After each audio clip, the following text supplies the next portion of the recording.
ನಮಸ್ತೆ ರೈತ ಮಿತ್ರರೇ. ಪ್ರಕೃತಿಯಲ್ಲಿ ಅಲ್ಲದೆ ಇದ್ದರೂ ಕ್ಯಾಲೆಂಡರ್ನಲ್ಲಿ ಹಳೆಯ ವರ್ಷ ಕಳೆದು ಹೊಸ ವರ್ಷ ಬರ್ತಾ ಇದೆ.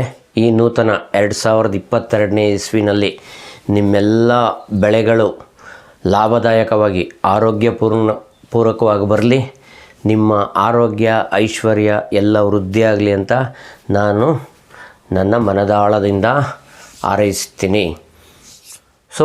ಬಹಳ ದಿನಗಳ ಬೇಡಿಕೆ ಟೊಮೆಟೊ ಬೇಸಾಯ A to Z ಆ ಇಂದ ಆವರೆಗೂ ಅಂತ ಹೇಳ್ಬೋದು. ಒಂದು ವಿಡಿಯೋ ಮಾಡಬೇಕು ಅಂತ ಇವತ್ತು ಪ್ರಾರಂಭ ಮಾಡ್ತಾ ಇದ್ದೀನಿ. ಇದೊಂದು ಸೆಷನ್ನು ಸುದೀರ್ಘವಾಗಿರ್ತದೆ, ಬ್ರೇಕ್ ಮಾಡಿ ಕೊಡ್ತೀನಿ. ಆಲ್ಮೋಸ್ಟ್ 1 ಅವರ್ ಇರುತ್ತೆ. ಇದನ್ನು ತಿಳ್ಕೊಂಡ್ಮೇಲೆ ಖಂಡಿತ ನಿಮ್ಮ ಬೆಳೆಗೆ ನೀವು ಡಾಕ್ಟರ್ ಆಗ್ಬೋದು, ನೀವು ಬೇರೆಯವ್ರಿಗೆ ಮಾಹಿತಿ ಕೊಡ್ಬೋದು. ಅಷ್ಟು ಮಾಹಿತಿ ಕೊಡ್ತಾ ಇದ್ದೀನಿ ನಾನು ಈ ಸೆಷನ್ನಲ್ಲಿ.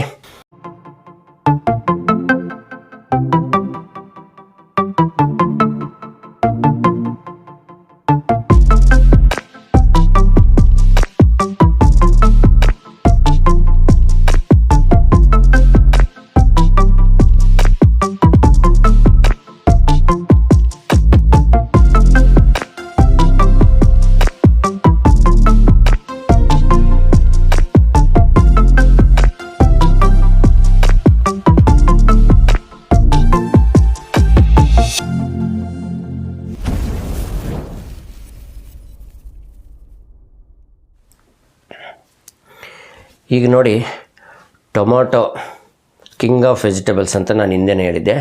ಇದು ಆಲ್ಮೋಸ್ಟ್ ನನಗೆ ಕರೆಗಳು ಬರ್ತಾ ಇರೋದು ಕರ್ನಾಟಕದ ಎಲ್ಲ ಭಾಗಗಳಿಂದ ಕರೆ ಬರ್ತಾ ಇದೆ. ಹಾಗಾಗಿ ಅತಿ ಹೆಚ್ಚು ರೈತರು ಟೊಮೊಟೊ ಬೆಳೀತಾ ಇದ್ದಾರೆ. ಬೇರೆ ಬೇರೆ ವಾತಾವರಣ, ಬೇರೆ ಬೇರೆ ಮಣ್ಣು, ಕಾಲಮಾನಗಳು ಎಲ್ಲ ಬದಲಾಗ್ತಾ ಇರೋದ್ರಿಂದ ಈಗ ಬೀದರಿಂದ ಹಿಡ್ಕೊಂಡು ಚಾಮರಾಜನಗರವರೆಗೂ, ಕೊಡಗುವರೆಗೂ ಎಲ್ಲ ಕಡೆನೂ ಆಲ್ಮೋಸ್ಟ್ ಟೊಮೊಟೊ ಬೆಳೆ ರೈತರುಗಳಿದ್ದಾರೆ. ಇವರೆಲ್ಲರ ಫೀಡ್ಬ್ಯಾಕ್ನ ಒಟ್ಟು ಸಾರಾಂಶ ಯಾಕೆ ಲಾಭದಾಯಕ ಆಗ್ತಾ ಇಲ್ಲ ಅನೇಕ ಸನ್ನಿವೇಶಗಳಲ್ಲಿ ಅಂದರೆ, ಉತ್ಪಾದನಾ ವೆಚ್ಚ ಮಾರುಕಟ್ಟೆಯಲ್ಲಿ ಏನು ಬೆಲೆಗೆ ಹೋಗುತ್ತೆ ಅದಕ್ಕಿಂತ ಇಲ್ಲಿ ಬೆಳೆಯೋದಕ್ಕೆ ಹೆಚ್ಚು ಖರ್ಚಾಗ್ತಾ ಇದೆ. ಇದು ಕಾಮನ್ ಎಲ್ಲರ ಸಮಸ್ಯೆ. ಇಲ್ಲಿ ಕೆಲವೊಂದು ಅನಗತ್ಯ ಖರ್ಚುಗಳಿಗೆ ಕಡಿವಾಣ ಹಾಕಬಹುದಾಗಿದೆ. ಈ ಒಂದು ಸೀರೀಸ್ ಆಫ್ ಒಂದು ವೀಡಿಯೋಸ್ ಏನಿದೆ ಇದನ್ನು ಪೂರ್ತಿ ಕೇಳಿಸ್ಕೊಂಡ್ಮೇಲೆ ನಿಮ್ಗೆ ಅರ್ಥ ಆಗುತ್ತೆ. ಇತ್ತೀಚೆಗೊಬ್ಬರು ಬಾಗೇಪಲ್ಲಿ ಭಾಗದ ರೈತರು ಫೋಟೋ ಕಳಿಸಿದ್ರು, ಮಾತನಾಡಿದ್ರು.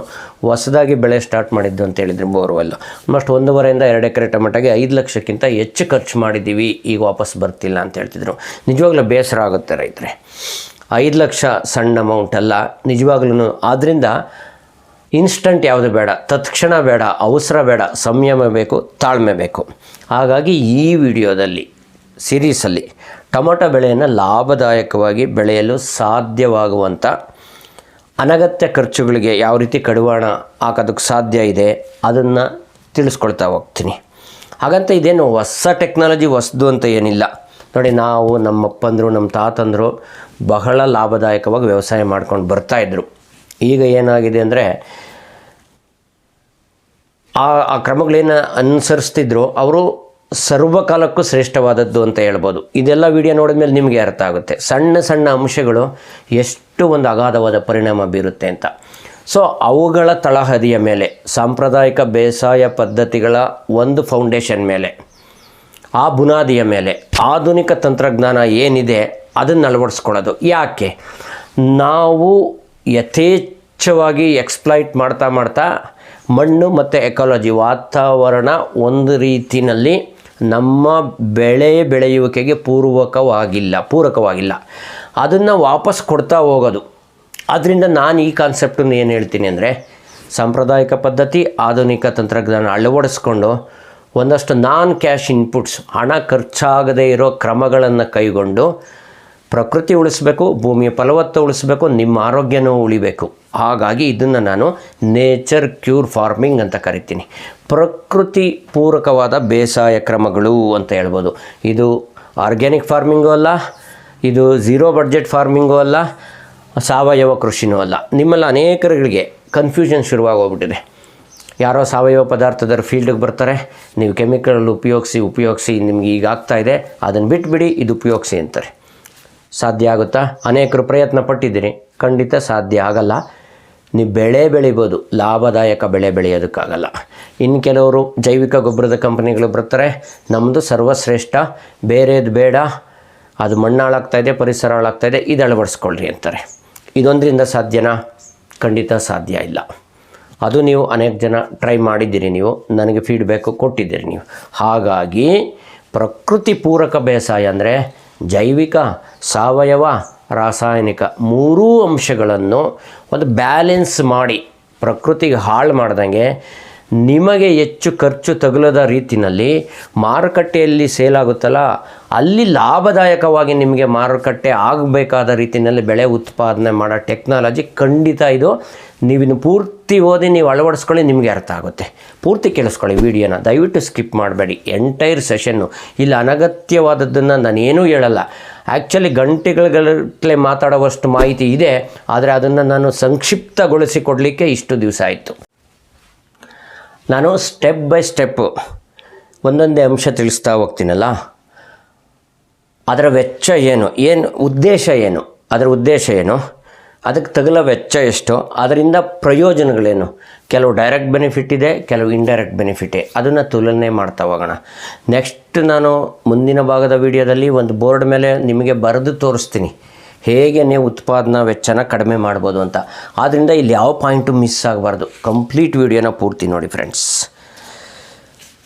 ಇಲ್ಲಿ 3 ಅಂಶಗಳು ಹೇಳಿದ್ನಲ್ಲ, ಅದನ್ನು ಯಾವುದು ಓವರ್ ಯೂಸ್ ಮಾಡೋಂಗಿಲ್ಲ, ಕಡಿಮೆ ಯೂಸ್ ಮಾಡೋಂಗಿಲ್ಲ, ಆ ರೀತಿ ಒಂದು ಟೆಕ್ನಾಲಜಿ ಅಂತ ಹೇಳ್ಬೋದು. ಹಾಗಂತ ನಿಮ್ಮಲ್ಲಿ ಅನೇಕರು ಕ್ವಶನ್ ಬರಬಹುದು ನಿಮ್ಮಲ್ಲಿ, ಹಾಗಾದರೆ ನಾವೇನು ಟೊಮೊಟೊ ಬೆಳೀತಾ ಇಲ್ವಾ, ನಮಗೆ ಗೊತ್ತಿಲ್ವಾ ಅಂತ. ಖಂಡಿತ ಕೆಲವರಂತೂ ಕಣ್ಣು ಕುಕ್ಕುವ ರೀತಿ ಅತ್ಯದ್ಭುತವಾಗಿ ಬೆಳೀತಾ ಇದ್ದೀರಾ. ಆದರೆ ನೀವು ಅದು ತೋರಿಸ್ಕೊಳ್ಳೋಕೆ ಬೆಳೆಯೋದಾಗ್ತಾ ಇದೆ ಬಿಟ್ಟರೆ ನಿಮಗೆ ಲಾಭದಾಯಕ ಆಗ್ತಾ ಇದೆಯಾ, ಮಾರ್ಕೆಟಿಂಗಲ್ಲಿ ಸಕ್ಸಸ್ ಆಗ್ತಾ ಇದೆಯಾ, ಮಾರ್ಕೆಟಲ್ಲಿ ಸಿಗೋ ಬೆಲೆಗೆ ನೀವು ಉತ್ಪಾದನೆ ಮಾಡ್ತಿರೋ ಖರ್ಚು ಏನಿದೆ ಅಲ್ಲಿ ಲಾಭ ವರ್ಕೌಟ್ ಆಗ್ತಾ ಇದೆಯಾ, ಅದು ಯೋಚನೆ ಮಾಡಬೇಕಾಗಿದೆ. ಎಷ್ಟು ದಿನ ನಷ್ಟದಲ್ಲಿ ವ್ಯವಸಾಯ ಮಾಡೋಕ್ಕಾಗುತ್ತಲ್ವಾ? ಸೊ ಹಾಗಾಗಿ ಈ ಅಂಶ ಕೇಳಿ, ಪೂರ್ತಿ ವಿಡಿಯೋ ಕೇಳಿಸ್ದಾಗ ನಿಮ್ಗೆ ಖಂಡಿತ ಕನ್ವಿನ್ಸ್ ಆಗುತ್ತೆ ಫ್ರೆಂಡ್ಸ್ ಇದು. ಸೊ ಇದರ ಉದ್ದೇಶ ಏನು ಆಗಿದ್ರೆ, ಈಗ ಎಲ್ರಿಗೂ ಗೊತ್ತಿರೋವಂಥದ್ದೇ ಎಲ್ಲರೂ ಮಾಡ್ತಾ ಇದ್ದೀವಿ. ಇದರ ಉದ್ದೇಶ ಮುಖ್ಯವಾಗಿ ನಾನು ಏನು ಕೊಡ್ತಾ ಇದ್ದೀನಿ, ಈ ಒಂದು ತಂತ್ರಜ್ಞಾನ ನಾನು ತಯಾರಿಸಿರೋದಲ್ಲ, ಎಲ್ಲವನ್ನು ಅಳವಡಿಸ್ಕೊಂಡಿರೋದು ಬೇರೆ ಬೇರೆ ರೈತರುಗಳು, ವಿಜ್ಞಾನಿಗಳು ಅವರಿಂದ ಆರಿಸ್ಕೊಂಡಿರೋದು. ಕಂಪ್ಲೀಟ್ ಒಂದು ಪ್ಯಾಕೇಜ್ ಥರ ಫಾಲೋ ಮಾಡೋದು. ಕೆಲವೊಮ್ಮೆ ಬಲ್ಲವರಿಂದ ಕಲಿತು ಅಂತ ಹೇಳ್ತಿರ್ತಾರಲ್ಲ, ಅದು ಕಂಪ್ಲೀಟ್ ಬರೋದಿಲ್ಲ. ಹಾಗೆ ಒಂದು ಉದ್ದೇಶ ಏನು ಅಂದರೆ, ಒಂದು ಉತ್ತಮ ಗುಣಮಟ್ಟದ ಟೊಮೊಟೊ ಉತ್ಪಾದನೆ. ಈ ಡ್ಯಾಮೇಜ್ ಆಗಿ ಹಾಳಾಗ್ತಿರ್ತದಲ್ಲ ಫಸಲು, ಅದನ್ನು ಆದಷ್ಟು ಮಿನಿಮೈಸ್ ಮಾಡೋದು, ಕಡಿಮೆಗೊಳಿಸೋದು. ಜೊತೆಗೆ ನೈಸರ್ಗಿಕ ಸಂಪನ್ಮೂಲಗಳನ್ನು ಸದ್ಬಳಕೆ ಮಾಡ್ತಕ್ಕಂಥದ್ದು, ನಾನ್ ಕ್ಯಾಶ್ ಇನ್ಪುಟ್ಸ್ ಅಂತ ಕರಿಬೋದು. ಜೊತೆಗೆ ಬೇಸಾಯದಲ್ಲಿ ತೊಡಗಿಸ್ಕೊಳ್ಳೋರು ಅಂದರೆ ನೀವುಗಳು, ನಿಮ್ಮಗಳ ಆರೋಗ್ಯ ಮತ್ತು ಸುರಕ್ಷತೆ. ಯಾಕಿದು ಹೇಳ್ತಾ ಇದ್ದೀನಿ ಅಂದರೆ, ನೀವು ಗೂಗಲಲ್ಲಿ ಸರ್ಚ್ ಮಾಡಿ ನೋಡಿರಿ, ಪಂಜಾಬ್ನಲ್ಲಿ ಅತಿ ಹೆಚ್ಚು ರಾಸಾಯನಿಕಗಳ ಬಳಕೆಯಿಂದ ಅಗ್ರಿಕಲ್ಚರಲ್ ನಂಬರ್ 1 ಅಂತ ಎಲ್ಲ ಬರ್ತಾ ಇದ್ರಲ್ಲ. ಇವತ್ತು ನೀವು ಯಾವುದೇ ಮೀಡಿಯಾದಲ್ಲಿ ನೋಡಿ, ಪ್ರಪಂಚದ ಕ್ಯಾನ್ಸರ್ ರಾಜಧಾನಿ ಅಂತ ಕರೀತಾರೆ ಪಂಜಾಬ್ನ ಕೆಲವು ಭಾಗಗಳು. ಆ ರೀತಿ ಆಗಬಾರ್ದು ಅನ್ನೋ ದೃಷ್ಟಿಯಿಂದ ನಿಮ್ಮ ಸುರಕ್ಷತೆ ಮತ್ತು ಆರೋಗ್ಯನೂ ಮುಖ್ಯ ಆಗುತ್ತೆ. ಜೊತೆಗೆ ಮಾರುಕಟ್ಟೆಗಳ ಅವಕಾಶ ವಿಸ್ತರಣೆ ನೋಡಿ. ಎಷ್ಟೋ ಬಾರಿ ಕ್ವಾಲಿಟಿ ಕಡಿಮೆ ಇದ್ದಾಗ ನಾವು ಗೋಗರಿಬೇಕಾಗುತ್ತೆ, ಬಲವಂತವಾಗಿ ಸಾಲದ ರೂಪದಲ್ಲಿ ಕೊಡಬೇಕಾಗ್ತದೆ. ನೀವು ನಂಬರ್ 1 ಕ್ವಾಲಿಟಿ ಇತ್ತು ಅಂದರೆ ನಿಮ್ಮ ಮನೆ ಬಾಗಿಲಿಗೆ ಹುಡುಕೊಂಬಂದು ತಗೊಳ್ಳೋಂಥ ಅವಕಾಶ ನೀವು ಮಾಡ್ಕೊಳ್ಬೋದು. ನಿಮ್ಮ ಬಾಗಿಲಿಗೆ, ಮನೆ ಬಾಗಿಲಿಗೆ ಬಂದಾಗ ನಿಮಗೊಂದು ಕಮ್ಯಾಂಡ್ ಇರ್ತದೆ ಬೆಲೆ ನಿಗದಿ ಮಾಡಲಿಕ್ಕೆ. ಆ ರೀತಿ ಒಂದು ಕ್ವಾಲಿಟಿ ಇಂಪ್ರೂವ್ಮೆಂಟ್, ಇದು ಒಂದು ಉದ್ದೇಶ ಅಂತ ಹೇಳ್ಬೋದು. ಸೊ ಈಗ ಹೇಗೆ ನಾವು ಟೊಮೊಟೊ ಬೆಳೆ ಹಾಕಬೇಕು ಅಂತ ನಿರ್ಧಾರ ಮಾಡಿದ್ವಿ. ಯಾವುದು ದಿಢೀರ್ ಆಗಬಾರ್ದು, ಇನ್ಸ್ಟಂಟ್ ವ್ಯವಸಾಯ ಆಗಬಾರ್ದು, ಖಂಡಿತ ಅದು ವರ್ಕೌಟ್ ಆಗೋಲ್ಲ. ಸೊ ಇವತ್ತು ನಿರ್ಧಾರ ಮಾಡಿದ್ರಿ ಅಂದರೆ ಟೊಮೊಟೊ, ನೀವು ತಳಿ ಆಯ್ಕೆ ಮಾಡ್ಕೋಬೇಕಾಗ್ತದೆ. ಮೊದಲು ಯಾವ ತಳಿ ಆಯ್ಕೆ ಮಾಡ್ಕೋಬೇಕು, ಅದು ಮಾನದಂಡಗಳೇನು, ನೀವೆಲ್ಲಿ ಮಾರುಕಟ್ಟೆ ಕಳಿಸ್ತಾ ಇದ್ದೀರಾ, ಆ ಮಾರುಕಟ್ಟೆನಲ್ಲಿ ಯಾವುದಕ್ಕೆ ಡಿಮ್ಯಾಂಡ್ ಇದೆ. ಈಗ ಹುಳಿ ಟೊಮೊಟೊ ಇದೆ, ಹೈಬ್ರಿಡ್ ಟೊಮೊಟೊ ಇದೆ, ಹಿಂದೆ ಲೋಲಾಕು ಅಂತ ಏನೇನೋ ಬರ್ತಿತ್ತು, ಅದನ್ನು ಹುಳಿ ಟೊಮೆಟೊ ರೂಪದಲ್ಲಿ ಈಗೇನೋ ಸಂಶೋಧನೆಗೆ ಬೇಕಾದಷ್ಟು ಹೈಬ್ರಿಡ್ಸ್ ಇದೆ. IIHR ತೋಟಗಾರಿಕಾ ಸಂಸ್ಥೆದು, ಪ್ರೈವೇಟ್ ಕಂಪ್ನಿಗಳದು ಸುಮಾರು ಇದೆ. ಅದನ್ನು ಆಯ್ಕೆ ಮಾಡಿಕೊಳ್ಳುವಲ್ಲಿ ನಿಮ್ಮ ಜಾಣ್ಮೆ ಮುಖ್ಯ. ಅಂದರೆ ನೀವು ಎಲ್ಲಿ ಮಾರ್ಕೆಟಿಂಗ್ ಮಾಡ್ತೀರಿ, ನಿಮ್ಮ ಪರಿಸರಕ್ಕೆ ಹೊಂದುತ್ತಾ, ಕಾಲಮಾನಕ್ಕೆ ಹೊಂದುತ್ತಾ, ರೋಗ ನಿರೋಧಕ ಶಕ್ತಿ ಯಾವುದರಲ್ಲಿದೆ, ಇಳುವರಿ ಯಾವ ಪ್ರಮಾಣದಲ್ಲಿ ಬರ್ತದೆ, ಅದು ಬೆಳವಣಿಗೆ ಎಷ್ಟು ಹೈಟ್ ಹೋಗುತ್ತೆ, ನಿಮಗೆ ಸೂಟ್ ಆಗುತ್ತಾ ಅಲ್ಲಿ, ಇದನ್ನೆಲ್ಲದರ ಮೇಲೆ ನೀವು ತಳಿ ಆಯ್ಕೆ ಮಾಡ್ಕೋಬೇಕಾಗ್ತದೆ. ಒಂದು ತಳಿಯ ಆಯ್ಕೆ ನಿಮಗೆ ಬಿಟ್ಟಿದ್ದು. ನೀವು ಆಯ್ಕೆ ಮಾಡ್ಕೊಂಡಾದ ಮೇಲೆ ನಿಮಗೆ ನಂಬಿಕೆ ಇರ್ತಕ್ಕಂಥ ನರ್ಸರಿನಲ್ಲಿ ಅದನ್ನು ಸಸಿಗಳು ಮಾಡಿಸ್ಕೋಬೇಕಾಗ್ತದೆ. ಸಾಧ್ಯವಾದರೆ ಅವರಲ್ಲಿ ಬೀಜ ಇಲ್ಲ ಅಂದರೆ ನೀವೇ ಬೀಜ ತೊಗೊಂಡು ಅವ್ರಿಗೆ ಕೊಟ್ಟು ನೀವು ಹಾಕ್ಸಿ. ಯಾಕಂದರೆ ನಿಮಗೆ 30 ದಿನಗಳ ಟೈಮ್ ಬೇಕು. ಇಲ್ಲಿ ಭೂಮಿ ಸಿದ್ಧತೆಗೂ ಅಷ್ಟು ಟೈಮ್ ಬೇಕು, ನಾನು ಹೇಳ್ತಾ ಹೋಗ್ತೀನಿ. ಸೊ ಕೆಲವೊಂದು ಬಾರಿ ಇಲ್ಲಿ ಅನೇಕ ಸನ್ನಿವೇಶಗಳಲ್ಲಿ ಟೊಮಾಟೊ ಹಾಕಬೇಕು ಅಂತ ನಿರ್ಧಾರ ಮಾಡಿ 2-3 ದಿನದಲ್ಲಿ ಎಲ್ಲ ನರ್ಸರಿಗಳು ಓಡಾಡಿ ಹುಡುಕಿ ತಂದು ನಾಟಿ ಮಾಡೋ ಒಂದು ಸಂಪ್ರದಾಯ ಕೆಲವರು ಪಾಲಿಸ್ತಾ ಇದ್ದೀರಿ. ಖಂಡಿತ ಇದು ಒಮ್ಮೊಮ್ಮೆ ಸಕ್ಸಸ್ ಆಗ್ಬೋದು, ದೀರ್ಘಕಾಲದಲ್ಲಿ ಖಂಡಿತ ನಷ್ಟ ಉಂಟಾಗೋ ಸಾಧ್ಯತೆ ಇರ್ತದೆ, ವೆಚ್ಚ ಜಾಸ್ತಿ ಆಗ್ತಾ ಹೋಗ್ತದೆ. ಸೊ ಅಂಥ ಒಂದು ನರ್ಸರಿನಲ್ಲಿ ನೀವು ಆರ್ಡರ್ ಮಾಡಿ, ಅದು ಕೊಡೋದಕ್ಕೆ ನಿಮಗೆ ಕನಿಷ್ಠ 30 ದಿನಗಳು ಬೇಕು. ಆ ಸಮಯದಲ್ಲಿ ನೀವು ಭೂಮಿ ಸಿದ್ಧತೆ ಮಾಡ್ಕೋಬೇಕು. ಇಲ್ಲಿ ಭೂಮಿ ಆಯ್ಕೆ ಮಾಡೋದು, ಪ್ಲಾಟ್ ಆಯ್ಕೆ ಮಾಡೋದು. ಸೊ ಯಾವ ಥರ ಇರಬೇಕು ಅಂದರೆ, ಆ ಪ್ಲಾಟ್ನಲ್ಲಿ ತಾಕ್ನಲ್ಲಿ ಹಿಂದೆ ಟೊಮೊಟೊ ಬೆಳೆದಿರಬಾರ್ದು. ಹಿಂದಿನ ವರ್ಷ ಅಥವಾ ಕಳೆದ ಸೀಸನ್ನಲ್ಲಿ ಟೊಮೊಟೊ ಅಥವಾ ಟೊಮೊಟೊ ಜಾತಿಗೆ ಸೇರಿದ ಆಲೂಗೆಡ್ಡೆ ಆಗಿರ್ಬೋದು, ಬದನೆಕಾಯಿ ಆಗಿರ್ಬೋದು, ಮೆಣಸಿನಕಾಯಿ ಆಗಿರ್ಬೋದು, ಈ ಥರದ ಬೆಳೆ ಬೆಳೆದಿರಬಾರ್ದು. ಅದರಲ್ಲಿ ಉಳಿದಿರ್ತಕ್ಕಂಥ ಪಳೆಯುಳಿಕೆಗಳು ಏನು ಹೇಳ್ತೀವಿ, ಡೆಬ್ರಿಸ್, ಕ್ರಾಪ್ ಡೆಬ್ರಿಸ್, ಅದರಲ್ಲಿ ರೋಗಾಣುಗಳು ಹಾಗೆ ಉಳಿದಿರುತ್ತೆ, ಸುಪ್ತಾವಸ್ಥೆಯಲ್ಲಿರುತ್ತೆ ಮಣ್ಣಿನಲ್ಲಿ. ಅದು ಮತ್ತೆ ಬರೋ ಎಲ್ಲ ಸಾಧ್ಯತೆ ಇರ್ತದೆ. ಆದ್ದರಿಂದ ಈಗ ನಿಮಗೆ ಬೇರೆ ಆಯ್ಕೆ ಇಲ್ಲ ಅಂದಾಗ ಬೆಳೆ ಪರಿವರ್ತನೆ ಮಾಡ್ಕೋಬೇಕಾಗ್ತದೆ. ಕ್ರಾಪ್ ರೊಟೇಷನ್ ಅನೇಕ ಅವಕಾಶಗಳಿದೆ. ಒಂದು ಲೆಗ್ಯೂಮಿನಸ್ ಕ್ರಾಪ್ ಏನಂತ ಹೇಳ್ತೀವಿ, ದ್ವಿದಳ ಧಾನ್ಯ ಬೆಳೆಗಳು. ಸೊ ಅಲಸಂದೆ, ಅವರೆ, ತೊಗರಿ ಈ ಥರದ್ದು ಬರುತ್ತೆ. ಬೀನ್ಸ್ ಬೆಳೆ ಬರುತ್ತೆ. ಇದು ಬೆಳೆಯೋದ್ರಿಂದ ಮುಂದೆ ನಿಮಗೆ ಟೊಮೊಟೊ ಬೆಳೆಗೆ ಬರತಕ್ಕಂಥ ಬ್ಯಾಕ್ಟೀರಿಯಾ ಸೊರಗು ರೋಗ ಸಾಧ್ಯತೆ ಕಡಿಮೆಗೊಳಿಸುತ್ತೆ, ಫಲವತ್ತನ್ನು ಜಾಸ್ತಿ ಮಾಡ್ತದೆ. ಆಹಾರ ಧಾನ್ಯಗಳ ಜೊತೆ ಬೆಳೆ ಪರಿವರ್ತನೆ ಮಾಡಿದಾಗ, ಆಹಾರ ಧಾನ್ಯಗಳು ಗೊತ್ತಿದೆ ನಿಮಗೆ, ರಾಗಿ, ಭತ್ತ ಈ ಥರದ್ದು, ಜೊತೆಗೆ ಎಳ್ಳು ಅಥವಾ ಸಾಸಿವೆ ಅಥವಾ ಚೆಂಡು ಹೂವಿನ ಬೆಳೆ ಪರಿವರ್ತನೆ ರೂಪದಲ್ಲಿ ಆ ತಾಕಿನಲ್ಲಿ ಬೆಳೆದಾಗ ನಿಮಗೆ ಯಾವುದು ನೆಮಟೋಡ್, ಜಂತು ಹುಳುಗಳ ಬರುವ ಸಾಧ್ಯತೆ ಕಡಿಮೆಗೊಳಿಸುತ್ತೆ ಮತ್ತು ಫಲವತ್ತು ಜಾಸ್ತಿ ಆಗ್ತದೆ. ಸೊ ಈ ರೀತಿ ಆಮೇಲೆ ಪ್ಲಾಟ್ ಸೆಲೆಕ್ಟ್ ಮಾಡ್ಕೊಂಡ್ರಿ. ಆಮೇಲೆ ಒಂದಷ್ಟು ಮಾಹಿತಿ ತಿಳ್ಕೊಂಡಿರಬೇಕು, ಯಾವ ರೀತಿ ಮಣ್ಣಲ್ಲಿ ಈ ಬೆಳೆ ಚೆನ್ನಾಗಿ ಬರುತ್ತೆ. ಟೊಮೊಟೊ ಇದು ಕಿಂಗ್ ಆಫ್ ವೆಜಿಟೇಬಲ್ಸು, ಎಲ್ಲ ಭಾಗದಲ್ಲಿ ಬೆಳೀತಾರೆ, ಎಲ್ಲ ರೀತಿಯ ಮಣ್ಣುಗಳಲ್ಲೂ ಬರುತ್ತೆ. ಆದರೆ ಮಣ್ಣುಗಳಲ್ಲಿ ಕೆಲವು ವಿಧಾನಗಳಿದೆ. ಅದರಲ್ಲಿರೋ ಕಾನ್ಸ್ಟಿಟ್ಯೂಯೆಂಟ್ ಮೇಲೆ ಅದನ್ನು ವಿಂಗಡಿಸ್ತಾ ಹೋಗ್ತಾರೆ. ಒಂದು ಮರಳು ಮಣ್ಣು ಅಂತ ಅಂದ್ಕೊಳ್ಳೋಣ. ಮರಳು ಮಣ್ಣಾದರೆ ನಿಮಗೆ ಕೆಲವು ಅಡ್ವಾಂಟೇಜ್ ಇದೆ, ಕೆಲವು ಡಿಸಡ್ವಾಂಟೇಜ್ ಇದೆ. ಫಸಲು ಬೇಗ ಬರುತ್ತೆ, ಆದರೆ ಇಳುವರಿ ಕಡಿಮೆ ಇರುತ್ತೆ. ಫಸಲು ಬೇಗ ಮುಗಿದೋಗುತ್ತೆ. ಯಾಕಂದರೆ ಮರಳಿನಲ್ಲಿ ಫಲವತ್ತು ಕಡಿಮೆ ಇರುತ್ತೆ, ನೀರು ಹಿಡಿದಿಟ್ಕೊಳ್ಳೋ ಸಾಮರ್ಥ್ಯ ಕಡಿಮೆ ಇರುತ್ತೆ, ಆದರೆ ಗಾಳಿ ಆಡುವಿಕೆ ಉತ್ತಮವಾಗಿರ್ತದೆ. ಇನ್ನು ಎರಡನೇದು ಲೋಮಿ ಸಾಯಿಲ್ ಅಂತ ಏನು ಕರಿತೀವಿ. ಇದರಲ್ಲಿ ಫಲವತ್ತು ಮಧ್ಯಮದಲ್ಲಿರ್ತದೆ, ಮಧ್ಯಮ ಫಲವತ್ತು, ಆದರೆ ಗಾಳಿ ಆಡುವಿಕೆ ಉತ್ತಮವಾಗಿರ್ತದೆ, ನೀರು ಹಿಡಿದಿಟ್ಕೊಳ್ಳೋ ಗುಣನೂ ತುಂಬ ಚೆನ್ನಾಗಿರ್ತದೆ. ಇನ್ನು ಮೂರನೇ ಕ್ಯಾಟಗರಿ ಕ್ಲೇಯಿ ಸಾಯಿಲ್, ಜೇಡಿ ಮಣ್ಣು, ಅಂಟು ಮಣ್ಣು ಜಾಸ್ತಿ ಇರ್ತದಲ್ಲ ಅದು. ಇದು ಫಲವತ್ತಿನಲ್ಲಿ ನಂಬರ್ 1 ಅಂತ ಹೇಳ್ಬೋದು, ಉತ್ತಮ ಫಲವತ್ತಿರ್ತಕ್ಕಂಥದ್ದು. ಆದರೆ ಕಡಿಮೆ ಗಾಳಿ ಆಡುವಿಕೆ, ಏರೇಷನ್ ತುಂಬ ಕಡಿಮೆ ಇರ್ತದೆ, ಪೊರಾಸಿಟಿ ಕಡಿಮೆ ಇರ್ತದೆ, ಗಟ್ಟಿತನ ಜಾಸ್ತಿ ಇರ್ತದೆ. ಹಾಗಾಗಿ ಅಲ್ಲೂ ಒಂದಷ್ಟು ಸಮಸ್ಯೆಗಳಾಗ್ತದೆ. ಅದರಿಂದ ಬೆಸ್ಟ್ ಸೂಟೆಡ್ ಅಂದರೆ ಯಾವುದು ಅಂದರೆ clay loam and silt loam soil ಅಂತ ಕರಿಬೋದು. ಜೇಡಿ ಮಿಶ್ರಿತ ಮಧ್ಯಮ ಮಣ್ಣು ಅಂತ ಏನು ಕರಿತೀವಿ, ರೆಡ್ ಸ್ಯಾಂಡಿ ಲೋಮು, ಈ ಥರದ ಮಣ್ಣುಗಳು ಬೆಸ್ಟ್ ಸೂಟೆಡ್ ಅಂತ ಹೇಳ್ಬೋದು ಇದಕ್ಕೆ. ಇಲ್ಲಿ ನಾನು ಫಲವತ್ತು ಅಂತ ಹೇಳ್ತಿದ್ನಲ್ಲ, ಫರ್ಟಿಲಿಟಿ, ಹಾಗಂದರೆ ಏನು, ಇದೇನು ವಿಶೇಷವಾದ ಒಂದು ವರ್ಡ್ ಅಲ್ಲ. ನಿಮ್ಮ ಟೊಮೊಟೊ ಬೆಳೆಗೆ ಅಗತ್ಯ ಇರತಕ್ಕಂಥ ಪೋಷಕಾಂಶಗಳನ್ನು ಒದಗಿಸುವ ಸಾಮರ್ಥ್ಯನ ನಾವು ಫಲವತ್ತು ಅಂತ ಕರಿತೀವಿ. ಸೊ ಆಮೇಲೆ ಒಂದು ರಸಸಾರ pH ಅನೇಕರಿಗೆ ಗೊತ್ತಿದೆ, ನಿಮಗೆ ಇತ್ತೀಚೆಗೆ ನೀವು ಇದ್ರ ಬಗ್ಗೆ ತುಂಬ ಮಾಹಿತಿ ಪಡ್ಕೊಂಡಿದ್ದೀರಿ.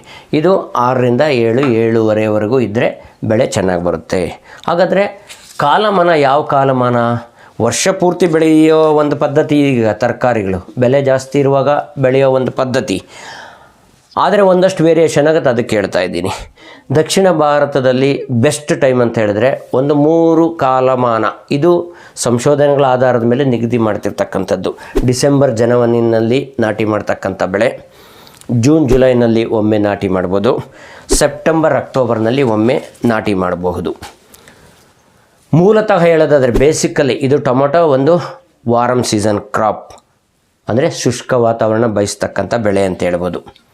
ಯಾಕಂದರೆ ಒಂದು ಬೆಸ್ಟ್ ಕಲರ್, ಬೆಸ್ಟ್ ಕ್ವಾಲಿಟಿ, ಸದೃಢತೆ ಏನಿದೆ, ಬಣ್ಣ ಮತ್ತು ಗುಣಮಟ್ಟ, ಅದು ಬರೋದಕ್ಕೆ ಟೊಮೊಟೊಗೆ ಸೂಕ್ತವಾದ ಒಂದು ಉಷ್ಣಾಂಶ ಅಂದರೆ 21ರಿಂದ 24 ಡಿಗ್ರಿ ಅಂತ ಹೇಳ್ಬೋದು. ಸಪೋಸ್ ಉಷ್ಣಾಂಶ 32, 34, 35 ಮೀರಿ ಹೋಗ್ತಾ ಇದೆ ಅಂದರೆ ಆವಾಗ ಫ್ರೂಟ್ ಸೆಟ್ಟಿಂಗ್ ಪರ್ಸೆಂಟೇಜ್, ಹೂವು ಕಾಯಾಗುವ ಪರ್ಸೆಂಟೇಜ್ ಏನಿದೆ ಶೇಕಡಾವಾರು ಕಡಿಮೆ ಆಗುತ್ತೆ ಮತ್ತು ಫ್ರೂಟ್ ಡೆವಲಪ್ಮೆಂಟೂ ಅಷ್ಟೊಂದು ಸಮರ್ಪಕವಾಗಿರೋದಿಲ್ಲ. ಜೊತೆಗೆ 12 ಡಿಗ್ರಿಗಿಂತ ಕಡಿಮೆ ಆದಾಗ ಫ್ರಾಸ್ಟಿಂಗ್ ಅಂತ ಏನು ಹೇಳ್ತೀವಿ, ಮಂಜು ಬೀಳೋದು, ಹಿಮ ಬೀಳೋದು, ಗಡ್ಡೆ ಆಗೋದು, ಈ ಥರದ್ದು 12 ಡಿಗ್ರಿಗಿಂತ ಕಡಿಮೆ ಇದ್ದಾಗಲೂ ಈ ಪ್ಲ್ಯಾಂಟ್ ಸರ್ವೈವಲ್ ತುಂಬ ಕಷ್ಟ ಆಗುತ್ತೆ, ಲಾಭದಾಯಕವಾಗಿ ಬೆಳೆಯೋದು ಸಾಧ್ಯನೇ ಇಲ್ಲ ಅಂತ ಹೇಳ್ಬೋದು. ಸೊ ಈಗೆಲ್ಲ ಏನಂತಂದರೆ ಮಾರ್ಕೆಟೇ ರೇಟ್ಗೆ ನಾವು ಮ್ಯಾನುಪ್ಯುಲೇಟ್ಮೆಂಟ್ ಮಾಡ್ತಾ ಇರ್ತೀವಿ ಬೆಳೆ, ಆವಾಗ ಒಂದಷ್ಟು ನಾವು ಅಡ್ಜಸ್ಟ್ಮೆಂಟ್ ಮಾಡ್ಕೋಬೇಕಾಗ್ತದೆ ಬೆಳೆಗೆ ಅಗತ್ಯ ಇರತಕ್ಕಂಥ ಪರಿಕರಗಳನ್ನ ಕೊಡಬೇಕಾದ್ರೆ. ಸೊ ಈಗ ನೀವು ತಳಿ ಆಯ್ಕೆ ಮಾಡ್ಕೊಂಡ್ರಿ, ಪ್ಲಾಟ್ ಆಯ್ಕೆ ಮಾಡ್ಕೊಂಡ್ರಿ, ಅಲ್ಲಿ ಆರ್ಡ್ರ್ ಕೊಟ್ಟಿದ್ದೀರಿ. ಈಗ ಭೂಮಿ ಸಿದ್ಧತೆ ಹೇಗೆ, ನೀವು ಯಾವ ಪ್ಲಾಟಲ್ಲಿ ಟೊಮೊಟೊ ಬೆಳಿತೀರಿ ಅದು ಬೇಸಿಗೆಯಲ್ಲಿ ಆಳವಾಗಿ ಉಳುಮೆ ಮಾಡಿರಬೇಕು. ಡೀಪ್ ಪ್ಲೋಯಿಂಗ್ ಇನ್ ಸಮ್ಮರ್ ಇದು ಒಂದು ಸಾಂಪ್ರದಾಯಿಕ ಪದ್ಧತಿ, ಹಿಂದೆ ರೈತರು ಅಳವಡಿಸ್ಕೊಳ್ತಾ ಇದ್ದಿದ್ದು. ಆ ಸಾಯಿಲನ್ನು ಬಿಸಿಲಿಗೆ ಎಕ್ಸ್ಪೋಸ್ ಮಾಡಬೇಕು, ಸೌರೀಕರಣ ಅಂತ ಕರಿತೀವಿ, ಸೋಲರೈಸೇಷನ್ ಅಂತ ಕರಿತೀವಿ ಇದು. ಸೊ ಇದರಲ್ಲಿ ಏನಾದರೂ ಅನುಕೂಲ ಇದೆಯಾ, ಯಾಕೆ ಮಾಡಬೇಕು ನೋಡಿ. ಭೂಮಿನಲ್ಲಿ ಅನೇಕ ಈ ಪೀಡೆಗಳೇನಿದೆ, ಪೆಸ್ಟ್ಸು ಸುಪ್ತಾವಸ್ಥೆಯಲ್ಲಿರ್ತವೆ ಬೇರೆ ಬೇರೆ ಹಂತಗಳಲ್ಲಿ. ಕೋಶ ಆಗಿರ್ಬೋದು, ಅದರ ಒಂದು ಏನು ಮೊಟ್ಟೆ ಅಂತ ಕರಿತೀವಿ, ಈ ಥರದ್ದೆಲ್ಲ ಅವುಗಳನ್ನು ನಾಶಪಡಿಸಲಿಕ್ಕೆ ಸಹಾಯ ಆಗುತ್ತೆ. ಆಮೇಲೆ ಈ ಬಿಸಿಲಿಗೆ ಎಕ್ಸ್ಪೋಸ್ ಮಾಡೋದ್ರಿಂದ ಜಂತು ಹುಳುಗಳು ಬಾಧೆನೂ ಕಡಿಮೆ ಆಗೋಗ್ತದೆ. ಜೊತೆಗೆ ಕಳೆಗಳು ಎಷ್ಟು ತೊಂದರೆ ಕೊಡ್ತಾ ಇದೆ ಇವತ್ತು ನಿಮಗೆ ಬೆಳೆಗಳಿಗೆ, ಹಾಗಾಗಿ ಕಳೆಗಳ ಬೇರುಗಳು, ಗಡ್ಡೆಗಳು ಏನಿರ್ತದೆ ಅದು ಬಿಸಿಲಿಗೆ ಎಕ್ಸ್ಪೋಸ್ ಆಗಿ ಒಣಗುತ್ತೆ. ಇದೊಂದು ಮಾಡಿರಬೇಕಾಗ್ತದೆ. ನಂತರ ಈಗ ನೀವು ಬೆಳೆ ನಿಗದಿ ಮಾಡಿಕೊಂಡು ಸ್ಟಾರ್ಟ್ ಮಾಡ್ತಿದ್ದೀರಲ್ಲ, 2-3 ಸಾರಿ ಎಂಟೆಗಳು ಇರದ ರೀತಿಯಲ್ಲಿ ಉಳುಮೆ ಮಾಡ್ಕೋಬೇಕಾಗ್ತದೆ. ಉಳುಮೆ ಮಾಡಿದ್ದಾದಮೇಲೆ ಈ ಅಂತರ ಏನು ಹೇಳ್ತೀವಿ, ಈಗ ನಾನು 4 ಅಡಿ ಅಂತ ಹೇಳ್ತೀನಿ. ಇದು ಕೆಲವೊಂದು ಕಡೆ ಮ್ಯಾನುಪ್ಯುಲೇಟ್ ಮಾಡ್ಕೋಬೋದು ನಿಮ್ಮ ಫಲವತ್ತು ವಾತಾವರಣ ಇವುಗಳ ಆಧಾರದ ಮೇಲೆ. 4 ಅಡಿ ಅಂತರದಲ್ಲಿ ನೀವು ಬದುಗಳು ಬೆಡ್ಡನ್ನು ರೆಡಿ ಮಾಡ್ಕೋಬೇಕಾಗ್ತದೆ. ಈಗ ನಾನು ಹೇಳ್ತಿರೋದು ಪ್ರಾರಂಭದಲ್ಲಿ 2 ಅಡಿ ಬೆಡ್ ಇರಲಿ, ಅದು ಮತ್ತೆ ಕಂಡೆನ್ಸ್ ಆಗುತ್ತೆ. ಈಗೇನಕ್ಕೆ ಕೇಳ್ತಾ ಇದ್ದೀನಿ ಅಂದರೆ ಗೊತ್ತಾಗ್ತಾ ಹೋಗ್ತದೆ ನಿಮಗೆ. 2 ಅಡಿದೊಂದು ಬೆಡ್ ಮಾಡಿಕೊಂಡ್ರೆ 4 ಅಡಿ ಅಂತರದಲ್ಲಿ ಆ 2 ಅಡಿ ಬೆಡ್ಗಳಿಗೆ ನೀವು ಸಾವಯವ ಗೊಬ್ಬರಗಳನ್ನು ಸೇರಿಸಬೇಕಾಗ್ತದೆ. ಮೊದಲೆಲ್ಲ ನಾವು ಕೊನೆ ಉಳುಮೆಗೆ ಮುಂಚೆ ಮಣ್ಣಿಗೆ ಸೇರಿಸೋ ಪದ್ಧತಿ ಪಾಲಿಸ್ತಾ ಇದ್ವಿ, ಹೇಳ್ತಾ ಇದ್ವಿ. ಈಗ ಅಂತರ ಜಾಸ್ತಿ ಇರೋದ್ರಿಂದ, ಫಲವತ್ತು ಸಸ್ಯಗಳಿಗಷ್ಟೇ ಸೀಮಿತವಾಗಬೇಕಾಗಿರೋದ್ರಿಂದ, ಕಳೆಗಳು ಬಾರದೆ ಹತೋಟಿ ಮಾಡೋದಕ್ಕೂ ಸಹಾಯ ಆಗೋದ್ರಿಂದ ಆ ಬೆಡ್ಗಳಿಗೆ ಮಾತ್ರ ಸಾವಯವ ಗೊಬ್ಬರಗಳು ಹಾಕಬೇಕಾಗುತ್ತೆ. ಯಾವುದು ಕನಿಷ್ಠ 1 ಎಕರೆಗೆ 10 ಟನ್ಗಿಂತ ಹೆಚ್ಚು ಹಾಕಬೇಕಾಗ್ತದೆ. ಚೆನ್ನಾಗಿ ಕಳಿತ ಒಂದು ಉತ್ತಮ ಗುಣಮಟ್ಟದ ತಿಪ್ಪೆ ಗೊಬ್ಬರ ಅಥವಾ ಕಾಂಪೋಸ್ಟ್ ಗೊಬ್ಬರ. ತಿಪ್ಪೆ ಗೊಬ್ಬರ, ಕಾಂಪೋಸ್ಟ್ ಗೊಬ್ಬರ ಏನು ವ್ಯತ್ಯಾಸ ಅಂತ ಕೇಳಬೇಕು. ತಿಪ್ಪೆ ಗೊಬ್ಬರ ಅಂದರೆ ನಾವೆಲ್ಲ ಹಳ್ಳಿಗಳಲ್ಲಿ ಮಾಡ್ಕೊಂಡಿರ್ತಕ್ಕಂಥದ್ದು.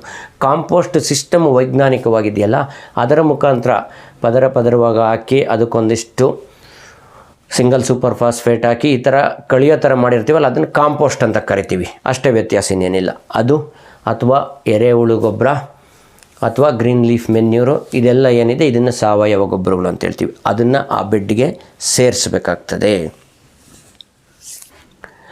ಆ ಬೆಡ್ಗಳಿಗೆ ಸೇರಿಸಾದ್ಮೇಲೆ ಕನಿಷ್ಠ ಎಕರೆಗೆ 1 ಕ್ವಿಂಟಾಲ್ ಅಥವಾ 2 ಕ್ವಿಂಟಾಲ್ ಬೇವಿನ ಹಿಂಡಿನ ಸೇರಿಸಬೇಕಾಗುತ್ತೆ. ಇದನ್ನು ಸೇರಿಸ್ಬಿಟ್ಟು ನೀವು ಡ್ರಿಪ್ ಲೈನನ್ನು ರೆಡಿ ಮಾಡ್ಕೋಬೇಕು. ಮಲ್ಚಿಂಗ್ ಪೇಪರ್ ಹಾಕೋದು ನೆಕ್ಸ್ಟ್ ನಾನು ಹೇಳ್ತೀನಿ. ಸೊ ಡ್ರಿಪ್ ಲೈನ್ ರೆಡಿ ಮಾಡಿಕೊಂಡು ನೀರಿನ ವ್ಯವಸ್ಥೆ ಮಾಡ್ಕೊಂಡಾದಮೇಲೆ ಒಂದಷ್ಟು ಅದಕ್ಕೆ ನೀರು ಬಿಡಿ. ಅದು ಸ್ವಲ್ಪ ಆ ಹೀಟು ಏನು ಜನ್ರೇಟ್ ಆಗ್ತಾ ಇರುತ್ತೆ, ಅದೆಲ್ಲ ಸ್ವಲ್ಪ ಉಷ್ಣಾಂಶ ಅಲ್ಲಿ ಜೀವಾಣುಗಳಿಗೆ ಸರಿಯಾದ ಒಂದು ವಾತಾವರಣ ಕಲ್ಪಿಸೋದು ಮುಖ್ಯ ಆಗ್ತದೆ. ತಿಪ್ಪೆ ಗೊಬ್ಬರ ಜೊತೆಗೆ ಇನ್ನೊಂದು ಹೇಳೋದು ಮರೆತೆ, ಕೋಳಿ ಗೊಬ್ಬರನೂ ಹಾಕೋ ಪದ್ಧತಿ ಇದೆ. ಕನಿಷ್ಠ ಇದು 3 ವಾರ ಮುಂಚೆ ಭೂಮಿಗೆ ಸೇರಿಸ್ಬೇಕು. ಇದೇನು ಸಾವಯವ ಗೊಬ್ಬರ ಹೇಳ್ತೀವಿ, ನಾಟಿ ಮಾಡೋದಕ್ಕೆ 3 ವಾರ ಮುಂಚೆ. ಅದಕ್ಕೆ ಸಸಿ ಆರ್ಡ್ರ್ ಮಾಡಿದ ತಕ್ಷಣ ಇದೊಂದು ಪ್ರೊಸೀಜರ್ ಫಾಲೋ ಮಾಡಬೇಕಾಗ್ತದೆ. ಸೊ ನೀರಿನ ವ್ಯವಸ್ಥೆ ಮಾಡ್ಕೊಂಡಾದ್ಮೇಲೆ ಸುತ್ತ ಇರ್ತಕ್ಕಂಥ ಬದುಗಳು ಕ್ಲೀನ್ ಮಾಡಬೇಕು, ಪಕ್ಕದಲ್ಲಿರ್ತಕ್ಕಂಥ ಕಳೆ ಗಿಡಗಳನ್ನ ತೆಗಿಬೇಕು. ಬಾರ್ಡ್ರ್ ಸುತ್ತ ಈ 3 ವಾರ ಮುಂಚೆ ಹೇಳ್ತಾ ಇರೋದು ನಾನು, 4 ಸಾಲು ಸುತ್ತ ಬ್ಯಾರಿಯರ್ ಕ್ರಾಪ್ಸ್, ಸೈನಿಕರು ಅಂತ ಹೇಳ್ಬೋದು. ನಿಮ್ಮ ಬೆಳೆಗೆ ಬರಬಹುದಾದ ಗಾಳಿ ಮುಖಾಂತರ ಹರಡಬಾರ್ದಾದ ರೋಗಗಳು, ಮುಖ್ಯವಾಗಿ ವೈರಸ್ ರೋಗನ ತಡೆಗಟ್ಟೋದಕ್ಕೆ ಬಹಳ ಸಹಾಯ ಮಾಡ್ತದೆ. ಯಾವುದು? ಒತ್ತು ಸಾಲಲ್ಲಿ ಜೋಳ ಅಥವಾ ಮುಸ್ಕಿನ ಜೋಳ ಅಥವಾ ಸಜ್ಜೆ 4 ಸಾಲು ಹಾಕಿ ಸುತ್ತ. ಅದರ ನಂತರ ಇಮ್ಮಿಡಿಯೇಟಾಗಿ ಸ್ವಲ್ಪ ಎತ್ತರಕ್ಕೆ ಬೆಳೀತಕ್ಕಂಥ ಒಂದು ಹೂವಿನ ಜಾತಿ, ಮುಖ್ಯವಾಗಿ ಚೆಂಡು ಹೂವಿನ ಗಿಡ ಹಾಕಿ. ಹೈಬ್ರಿಡ್ಸ್ ಬೇಡ, ಡ್ವಾರ್ಫ್ ಇರ್ತಕ್ಕಂಥದ್ದು ನೀವೆಲ್ಲಾದರೂ ಹುಡ್ಕೊಳ್ಳಿ. ಲಾಂಗ್ ಬೆಳೆಯೋಂಥದ್ದು ಇದನ್ನು ನೀವು ಕನಿಷ್ಠ 2-3 ವಾರ ಮುಂಚೆನೇ ನಾಟಿ ಮಾಡಬೇಕು. ಹಾಗೆ ಈಗ ಬೆಡ್ಡುಗಳು ರೆಡಿ ಮಾಡಿದ್ದೀರಿ, ಮಧ್ಯದಲ್ಲಿ ಬದುಗಳಿದ್ದರೆ ಆ ಬದುಗಳ ಮೇಲೆ ಕೆಲವೊಂದು ಹೂವಿನ ಜಾತಿ ಸಸ್ಯಗಳು ಈ ಸ್ಕ್ರೀನಲ್ಲಿ ತೋರಿಸ್ತಾ ಇದ್ದೀನಿ ನೋಡಿ, ಇವು ಅದನ್ನು ಮತ್ತು 12ರಿಂದ 14 ಸಾಲಿಗೆ ಒಂದು ಸಾಲಿನಂತೆ ಚೆಂಡುವಿನ ಸಸಿಗಳನ್ನ ನಾಟಿ ಮಾಡಬೇಕು. ಸೊ ನಿಮಗೆ ಗೊತ್ತಿದೆಯೋ ಇಲ್ವೋ, ನಮ್ಮ ಬೆಳೆಗೆ ಬರ್ತಕ್ಕಂಥ ಕೀಟಗಳನ್ನು ಸ್ವಾಭಾವಿಕವಾಗಿ ತಿಂತಕ್ಕಂಥ ಭಕ್ಷಿಸೋ ಅಂಥ ಕೀಟಗಳು ಈ ಒಂದು ಪ್ರಕೃತಿನಲ್ಲಿ ಇದೆ. ಇದು ಇಕಾಲಜಿಕಲ್ ಇಂಬ್ಯಾಲೆನ್ಸ್ ಆಗಿ ಅವನ್ನು ನಶಿಸಿ ಹೋಗಿದೆ. ಈ ರೀತಿ ನೀವು ಬ್ಯಾರಿಯರ್ ಕ್ರಾಪ್ಸ್ ಅಥವಾ ಅವುಗಳಿಗೆ ಸಹಾಯ ಮಾಡೋ ಅಂಥ ಬೆಳೆಗಳನ್ನ ಈ ಬದುಗಳ ಮೇಲೆ ಮಧ್ಯ ಸಾಲುಗಳಲ್ಲಿ ಹಾಕಿದಾಗ ಇದು ನ್ಯಾಚುರಲ್ ಪ್ರಿಡೇಟರ್ಸ್ ಅಂತ ಕರಿತೀವಿ, ಅವುಗಳನ್ನು ಹೆಕ್ಕೆ ತಿಂತಕ್ಕಂಥದ್ದು. ಸೊ ಇದ್ರ ಜೊತೆಯಲ್ಲಿ ನೀವು ಅಲ್ಲಲ್ಲಿ ಮಧ್ಯ ಮುಂದಿನ ಹಂತದಲ್ಲಿ ಮಾಡೋದು ಪಕ್ಷಿಗಳು ಕೂತ್ಕೊಳ್ಳೋದಕ್ಕೆ ಒಂದು ವ್ಯವಸ್ಥೆ ಮಾಡಬೇಕಾಗ್ತದೆ. ಇವು ನಾನ್ ಕ್ಯಾಶ್ ಇನ್ಪುಟ್ಸ್ ಅಂತ ಹೇಳ್ಬೋದು.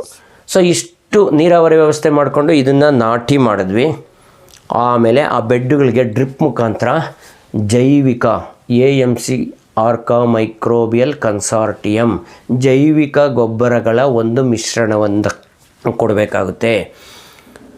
ಇದರಿಂದ ಏನು ಪ್ರಯೋಜನ ಅಂದರೆ ಖಂಡಿತ ಇದು ಕಡಿಮೆ ಬೆಲೆಯಲ್ಲಿ ಒಂದು ಪರ್ಮನೆಂಟ್ ಅಸೆಟ್ ನಿಮ್ಮ ಮಣ್ಣಿಗೆ ಅಂತ ಹೇಳ್ಬೋದು. ಇವುಗಳು ಬಳಸೋದ್ರಿಂದ ನೀವು ಬಳಸುವ NPK ಗೊಬ್ಬರಗಳಲ್ಲಿ 25-30% ಕಡಿಮೆ ಮಾಡ್ಕೋಬಹುದು, ಇಳುವರಿಗೆ ತೊಂದರೆ ಆಗದ ರೀತಿಯಲ್ಲಿ. ಸೊ ಇಳುವರಿ ಇದು ಬಳಸೋದ್ರಿಂದ 5-15% ಹೆಚ್ಚಾಗುತ್ತೆ. ಇದು ಬೋಗಸ್ ಫಿಗರ್ಸ್ ಅಲ್ಲ, IIHR ಹೆಸರುಗಟ್ಟದವರು ರೈತರ ತಾಕಿನಲ್ಲಿ ಅನೇಕ ವರ್ಷಗಳ ಕಾಲ ನಿರಂತರವಾಗಿ ಮಾಡಿರೋ ಸಂಶೋಧನೆಯ ಒಂದು ಅಂಕಿಅಂಶಗಳಿವು. ಇದು ಅಷ್ಟೇ ಕಡಿಮೆ ವೆಚ್ಚದಲ್ಲಿ ಹೆಚ್ಚು ಲಾಭ ಬರತಕ್ಕಂಥ ಒಂದು ಅಂಶ ಅಂತ ಹೇಳ್ಬೋದು. ಸೊ ಇಷ್ಟು ಮೈಕ್ರೋಬಿಯಲ್ ಕಲ್ಚರ್ ಬಿಟ್ಟಾಯಿತು, ನೀರು ಬಿಟ್ಟು ಅದೆಲ್ಲ ಬೆಡ್ಡು ರೆಡಿಯಾಗಿದೆ. ಅದು ನಾನು ಸ್ಕ್ರೀನಲ್ಲಿ ತೋರಿಸ್ತಾ ಇದ್ದೀನಿ ನೋಡಿ, ಯಾವುದು ಹೂವಿನ ಸಸಿಗಳನ್ನು ನಾಟಿ ಮಾಡಬೇಕು ಮಧ್ಯದಲ್ಲಿ ಅಂಥೇಳಿ. ಅನೇಕವು ನಿಮಗೆ ಗೊತ್ತಿದೆ, ಗೊತ್ತಿಲ್ಲದೇನೋ ಇರ್ಬೋದು. ಯಾವುದ್ಯಾವುದು ಅಂದರೆ ಕೆಲವು ಹೇಳ್ತೀನಿ ನಾನು.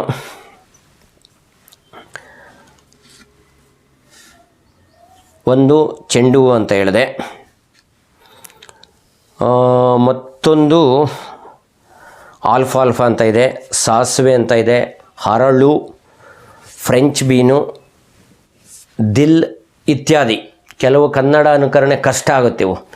ಸೊ ಕೆಲವೊಮ್ಮೆ ಅನೇಕ ಕ್ವಶನ್ಗಳಿದೆ, ಈ ಥರ ಹಾಕಿದಾಗ ಹುಳುಗಳು ನಾವು ಅಟ್ರಾಕ್ಟ್ ಮಾಡ್ತಾವಲ್ಲ ಅಂತ. ನೀವು ಖಂಡಿತ ಇವು ಹಾಕದೇ ಇದ್ರೂ ಹುಳುಗಳು ಬರುತ್ತೆ, ನಿಮ್ಮ ಟೊಮೊಟೊ ಬೆಳೆ ನಾಳೆ ಮಾಡುತ್ತೆ.